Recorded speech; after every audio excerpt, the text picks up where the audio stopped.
group of bench guys? I think we are very, diverse in our skill sets. We got a George, sniper, knockdown shooter, but also I think versatile defender, can make really good passes as well, gets in the lane. Obviously, Ice is a great defender.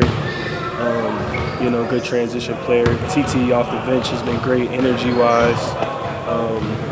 And then myself, I just try to do a little bit of everything. Try to give us, whatever we need coming off the bench. We got Craig, who's been playing extremely well too, especially for a rookie. Filling in, obviously, with DG and Don were hurt, but he's been doing a hell of a job. How important is it to have diversity, like you said, in the skill sets, specifically with guys with that? I think it's super important, especially with the starting five that we have. Obviously they do what they do. Obviously, two dynamic guards, Max, shooter, and two bigs. It's important for us to come in and kind of fill in the cracks and kind of do what isn't done in the first unit. How was getting to that six-man role and that consistency helped you out this season? It's helped out a lot. I think just solidifying my role, just coming off the bench pretty much every game. I think as humans, once we get in the habit of doing something, it becomes routine for us. So I think that's just been a point of emphasis for Coach and myself. You've already told us how you like playing with both BG and Don on the court at the same time, but when Max is a part of that and you guys have that kind of small ball lineup with Evan at the 5, how does that kind of help you accentuate what you can do? Yeah, it's tough to guard. The defense has to make decisions on, who they're going to leave open, if they want to double off the pick and roll with Don and DG, or if you want to give them one-on-one coverage. So I think it just presents a lot of mismatches and opportunities for us to play off closeouts. Caris, you guys are 6-2 in your last 8. What do you attribute that turnaround to? I think just guys getting more comfortable playing.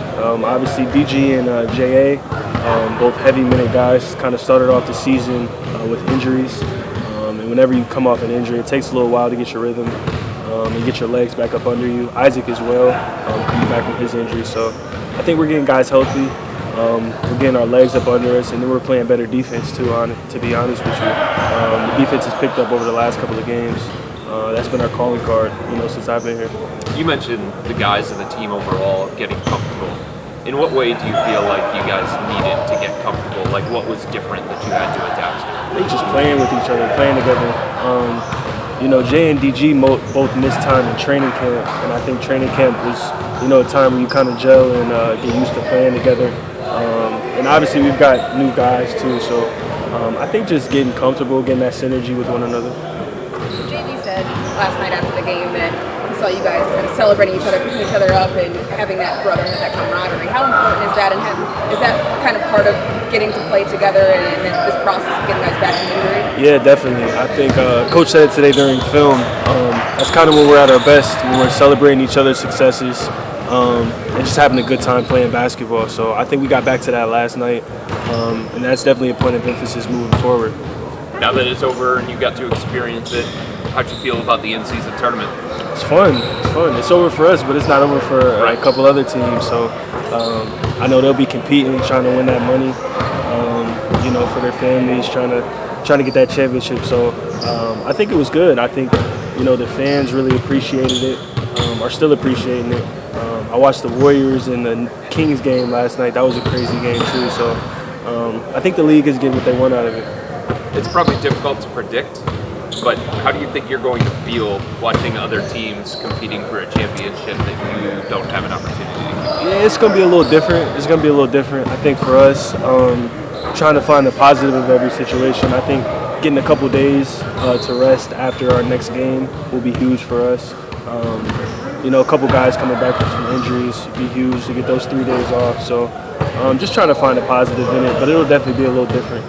How do you describe Max's court vision? I mean, him as a facilitator this year, it seems like it's taken him quite a notch in terms of how he's played with Miami. Yeah, Max is just one of those guys who knows how to play the game. He makes the right play. He can obviously shoot the ball very well, but he's a very skilled player. I think in Miami he was used as more of a shooter, but I think in the NBA you see it when guys move to different situations, how versatile and how good they are. I think Max is, an example of that. And he's been used for us so far this season, not just shooting the ball, but on both ends of the ball, his energy, his leadership. I think he's been everything we needed him to be and more. You mentioned the impact that Craig Porter Jr. has made off the bench. Why do you think somebody like him, who's an undrafted rookie, 23 years old, has been able to step in and thrive in this kind of environment? He's got a calmness to himself that a lot of rookies don't have. Kind of like he's been there before. He doesn't get too high, he doesn't get too low. And he's just having a good time out there. He knows how to play the game. He's played a lot of basketball. I think on junior college level. Obviously, he went to a really good school, played against really good competition. But he's just an example of a guy. I think he played 4 years at Wichita State. Someone who's, got a lot of experience in college, and it translates, to this level. So he's been great for us. JB said that yesterday that Isaac Okoro is kind of like Deion Sanders or Darrell Revis, shuts off one side of the court. How important is he to defense, and how have you kind of picked his brain when he was out? Yeah, he's huge for our defense. He, I think you saw it last night. You can put him on 1 through 4, and he makes it super uncomfortable. In the league, it's hard to completely shut somebody down, but he makes it super uncomfortable. For a guy to get in rhythm, and especially for someone coming off the bench, that's tough to deal with. I think last night, obviously Bogdanovich was huge in their second unit, and he got his numbers, but it was tough for him. We made it extremely tough for him, Trae Young, DeJounte Murray. So I think Ice is super underrated in what he does for our team.